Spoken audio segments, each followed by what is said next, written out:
Have you ever had one of those rides where your mind just starts wandering? Well, that's just me today, and I'm cruising along. I've been thinking about all the stuff I wish I knew before I got into riding. You know, things you can't really pick up from a manual or a CBT, stuff that only hits you after some time in the saddle. So that's what today's ride is all about. 7 things I genuinely wish I knew before I started motorcycling. Let's start off with number 1. You're never really done learning. When I started, I thought at some point, you just get it. You pass your tests, you ride for a bit, and then you're sorted. What I've learned is that you never stop learning with a bike. Every ride teaches you something new, something small, something huge. Could be a new way to read traffic, or a lesson in humility after messing up on a corner. Doesn't matter if it's your first month or your 10th year, you just get around this guy. So you're always a student on 2 wheels.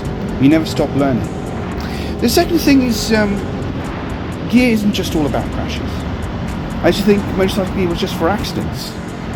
Like if you came off, it'll save your skin, and yeah, that's part of it. But good gear does more than that. It makes you comfortable, keeps you alert, helps you to ride better. When you're warm and dry, you focus more. When your gloves fit right, your throttle control improves.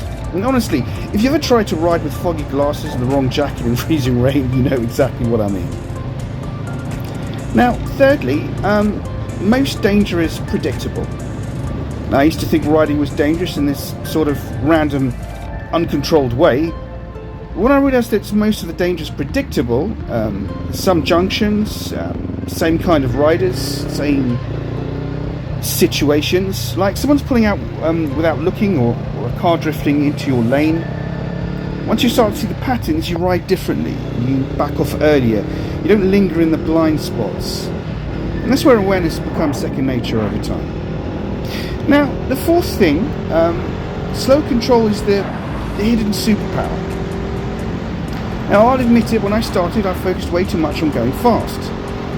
Leaning angles, acceleration, overtakes that I'm enjoying right now, all the flashy stuff. But what really changed things for me was slow control, being able to balance the bike at walking speed, confidently U-turn in a narrow street, and handle traffic without feeling wobbly. That's what gives you the real confidence. It's not just exciting to practice, but it pays off every single day. Now, coming in at number 5, I would say riding is more mentally tiring than you actually think. I remember my first few rides, I'd come along absolutely knackered. And not because my body was tired, it was my brain.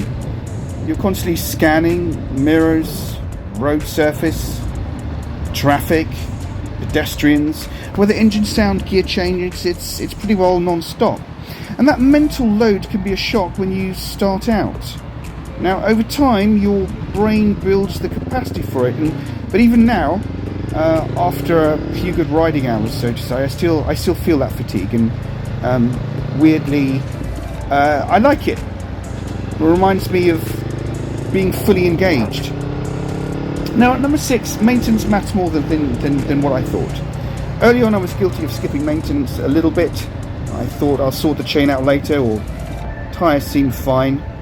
But the more I rode, the more I realised every part of the bike affects how it handles. Under-deflated tyres make coring vague, and a dry chain can snap, or a worn brake pad. You might not stop when you need to, and even just keep the bike clean. That helps you spot the little issues when they're about to become big ones. And when your bike's in a good nick, you feel it rides smooth, it rides better. You trust it more.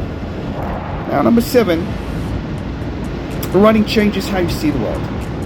This is the one I didn't see coming. Motorcycling doesn't just change how you get around, it changes how you see things, how you perceive things. You notice wind direction, you read the words, the road surface, you spot hazards a mile off, you start noticing smells, temperature shifts, little things you miss in the car.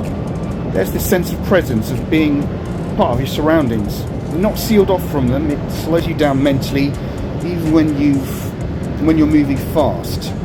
That's something I wouldn't trade for anything. So yeah, 7 things I wish I'd known back then.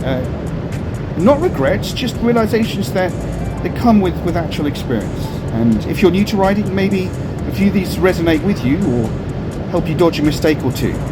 Either way, it's all part of the journey, right? Now, learning, adapting, enjoying the ride, that's what keeps it interesting. This has been Angel Talk, and remember, it's not just about the destination, it's also about the journey. I'll catch you in the next one.